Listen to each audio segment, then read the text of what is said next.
पाठ 3 मुद्रा एवं मुद्रास्फीति। पाठ 3 मुद्रा एवं मुद्रास्फीति। मुद्रा तो आप सब लोग जानते ही हो कि मनुष्य की आवश्यकताएं जैसे जैसे बढ़ती गई वैसे वैसे अपनी आवश्यकताओं को पूर्ण करने के लिए मुद्रा की आवश्यकता पड़ती गई। और वर्तमान समय में आज मुद्रा की आवश्यकता इतनी है कि कोई भी वस्तु या सेवाएं प्राप्त करनी है तो मुद्रा होना आवश्यक है। और आज हम लोग शुरुआत करेंगे वस्तु विनिमय प्रथा, जिसमें हम परिभाषा शुरुआत करते हैं वस्तु विनिमय मुद्रा की। प्रारंभ के समय में मनुष्य अपने पास जो वस्तुएं और सेवा में हो उनके बदले में, प्रारंभ के समय में मनुष्य अपने पास जो वस्तुएं और सेवा में हो उनके बदले में अपनी अन्य आवश्यकता की वस्तुएं एवं सेवाएं दूसरे से प्राप्त करने का प्रयास करता है। इस प्रथा को वस्तु विनिमय प्रथा या बदला पद्धति कहते हैं। जैसा आपने देखा कि मनुष्य के पास जो वस्तुएं और सेवा हैं उनके बदले में अन्य आवश्यकता की वस्तु और सेवा दूसरे से प्राप्त करने का प्रयास करता है। दूसरे से अर्थात अपनी वस्तु और सेवा के बदले में दूसरे से अन्य वस्तुएं प्राप्त करना चाहता है तो उसे कहते हैं वस्तु विनिमय प्रथा या बदला पद्धति। वस्तु विनिमय प्रथा का दूसरा अर्थ बता रहा हूं। वस्तु विनिमय प्रथा अर्थात वस्तु या सेवा के बदले में, वस्तु विनिमय प्रथा अर्थात वस्तु या सेवा के बदले में अन्य वस्तु या सेवा प्राप्त करने की प्रथा। अब वस्तु विनिमय प्रथा की मर्यादाएं। वस्तु विनिमय प्रथा की मर्यादा। शुरुआत के वर्षों में ग्रामीण व्यवस्था कृषि के परस्पर व्यवहार एवं बहुत कम जरूरत वाला सादा जीवन था। अर्थात वस्तु विनिमय प्रथा द्वारा मनुष्य अपनी आवश्यकताओं को संतुष्ट करता था।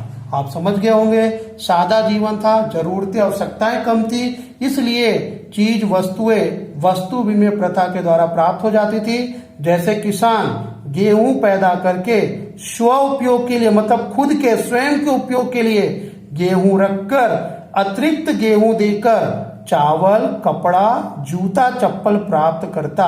यानी जितना हमें उपयोगी है उतना गेहूं हम रख लेते और बाकी गेहूं के बदले में हम अपनी अन्य आवश्यकता जैसे चावल, कपड़ा और जूता, चप्पल प्राप्त करते। जूता चप्पल बनाने वाला जूता चप्पल के बदले में अनाज, कपड़ा, घी इत्यादि प्राप्त करता। ज्ञान प्रदान करने वाला शिक्षक ज्ञान के बदले में अनाज प्राप्त करता था और कलाकार को भी मनोरंजन के बदले में वस्तुएं प्राप्त होती थी। चलिए इसकी मर्यादाओं में हम प्रथम मर्यादा देखते हैं। ठीक है, वस्तु विनिमय प्रथा अर्थात बदला पद्धति। वस्तु विनिमय प्रथा अर्थात बदला पद्धति की मुख्य मर्यादाएं निम्नलिखित है। पहली मर्यादा आवश्यकताओं के परस्पर सामंजस्य की समस्या। आवश्यकताओं के परस्पर सामंजस्य की समस्या। आर्थिक सामाजिक विकास होने के साथ मनुष्य की आवश्यकताएं बढ़ी और अर्थतंत्र सरल से जटिल हो गया। पहले गेहूं देकर चावल प्राप्त करना या चावल देकर कपड़ा प्राप्त करना जितना सरल था अब उतना सरल नहीं रहा, क्योंकि जिसके पास चावल थे उसे गेहूं की जरूरत नहीं थी, उसे चावल के बदले कपड़े की जरूरत थी। जिसके पास कपड़ा था उसे बदले में चावल नहीं बल्कि कपड़े के बदले में घी चाहिए था। तो आपने देखा कि लोगों की आवश्यकताएं जैसे जैसे बढ़ती गई, आर्थिक विकास होता गया, उनकी आवश्यकताएं भी बढ़ती गई। जैसे आपको मैंने बताया कि जिसके पास चावल था उसे गेहूं की जरूरत नहीं थी और उसे चावल के बदले में कपड़ा चाहिए था, और जिसके पास कपड़ा था उसे चावल नहीं चाहिए बल्कि कपड़े के बदले में घी चाहिए था। इस प्रकार वस्तु विनिमय प्रथा में परस्पर तालमेल बिठाना कठिन कार्य था। दूसरी मर्यादा है मूल्य संग्रह की समस्या। वस्तु विनिमय प्रथा में व्यक्ति को मूल्य संग्रह के बारे में अधिक मुश्किलों का सामना करना पड़ता था। यहाँ पर मूल्य का अर्थ विनिमय मूल्य से, अर्थात जैसे हम गेहूं है, अनाज ले रहे हैं, तो उसका हम संग्रह कैसे करेंगे ताकि आने वाले भविष्य में हम अपनी आवश्यकताओं को पूर्ण कर सके।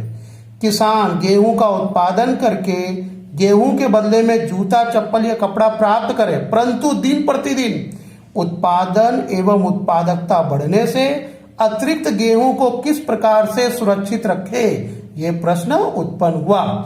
गेहूं का संग्रह हो तो भविष्य में गेहूं देकर फिर से जूता, चप्पल, कपड़े, चावल प्राप्त कर सकते हैं, परंतु गेहूं को दीर्घकाल, लंबे समय तक किस प्रकार से सुरक्षित रखे, ये दूसरी मर्यादा है।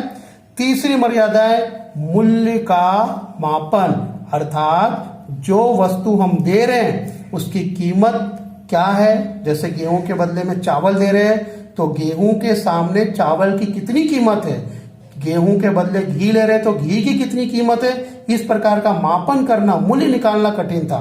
तो तीसरी मर्यादा सामने आती है मूल्य मापन की समस्या। श्रम विभाजन एवं विशिष्टीकरण के बाद औद्योगिक आर्थिक जगत में वस्तुओं एवं सेवाओं के मूल्य मापन का प्रश्न अत्यंत महत्वपूर्ण बन गया।